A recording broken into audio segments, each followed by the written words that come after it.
پاکستان میں خون، انسانی خون انتہائی سستا ہو چکا ہے، جس کا جہاں دل چاہتا ہے مار دیتا ہے اور کامیابی سے نکل پڑتا ہے، آزاد گھومتا ہے، دندناتے گھومتا ہے، قاتل خود کو سمجھتا نہیں، مقتول کی ہڈیاں سڑ جاتی ہیں، عدالتوں میں فائلیں پڑی ہوتی ہیں، چکر لگا لگا کر خود ہی مقتول کے اہل خانہ ہیں وہ تھک جاتے ہیں، آخر کر معاف کر دیتے مجبور ہو جاتے ہیں، یا اس کو چھوڑ ہی دیتے ہیں، یا کسی دباؤ میں آ جاتے ہیں، یا کسی لالچ میں آ جاتے ہیں۔ یہ ساری چیزیں پاکستان میں ماضی میں بھی دیکھنے کو ملی ہیں، لیکن جو خون جس کا خون ہوا ہے اس کا انصاف کون دے گا؟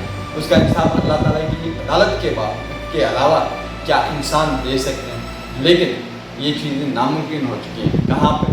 پاکستان پر، ہمارے ملک میں جہاں دل چاہتا ہے بندہ مار دیتا ہے، جس کی پراپرٹی چاہے قبضہ کر لیتا ہے، جس کے اوپر چاہے ظلم کر دیتا ہے، اور جہاں عدالت چاہے اپنی عدالت لگا دیتا ہے۔ حکومت نام کی کوئی چیز ہی نہیں رہتی۔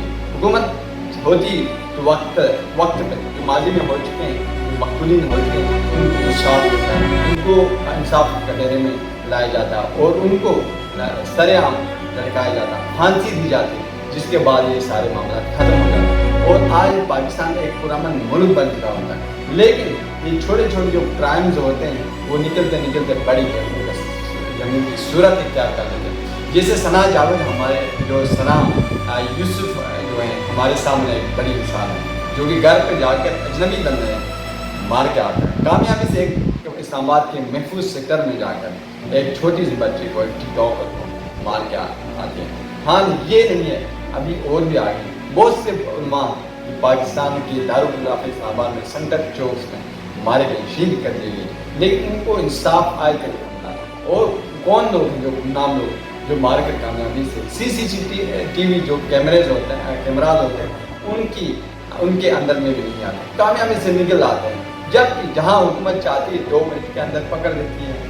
کہ کیسا ممکن ہے کہ ایک بندے کا قاتل زندگی بھر نہیں ملتا، ایک بندے کا قاتل 20 گھنٹے کے اندر ملتا ہے؟ جیسے ثنا یوسف کا قاتل آپ کے سامنے جو اسلام آباد سے کامیابی سے نکلتا ہے، فیصل آباد جانے سے پہلے وہاں پولیس پہنچ جاتی ہے، پکڑ کے لے آتی ہے۔ لیکن باقی جو مقتولین ہیں اس سے پہلے شہید ہو چکے ہیں، مر چکے ہیں، بہت سے لوگ کا مذہب کے نام پر، قومیت کے نام پر، غیرت کے نام پر مارے گئے، ان کے حساب کو ان کے حساب ریاست ماں ہوتی ہے، ان کو چاہیے کہ ان کو حق دے دیا جائے، ان کو جینے کا حق دے دیا جائے، ان کی جو پراپرٹی ہے، ان کے حقوق ہیں، ان کو حذف نہ کیا جائے، ان کو حذف کرنے والوں کو انصاف کا کٹہرے میں لانا چاہیے۔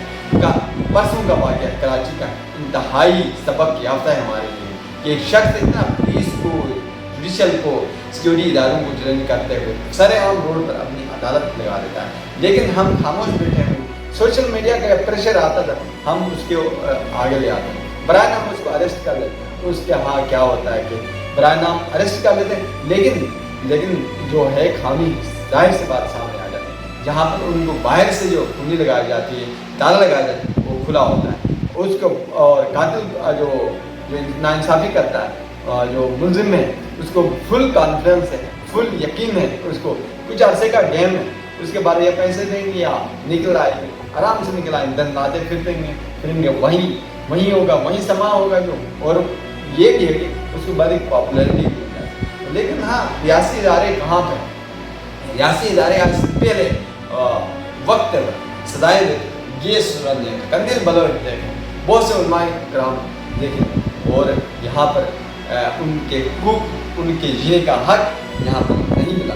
اس کے ساتھ ساتھ یہ ہے کہ لوگوں کی مختلف راہیں جو آرائیں ہوتی ہے اس کے اوپر، مقتولین کے اوپر، مظلوم کے اوپر، وہ مختلف ہیں۔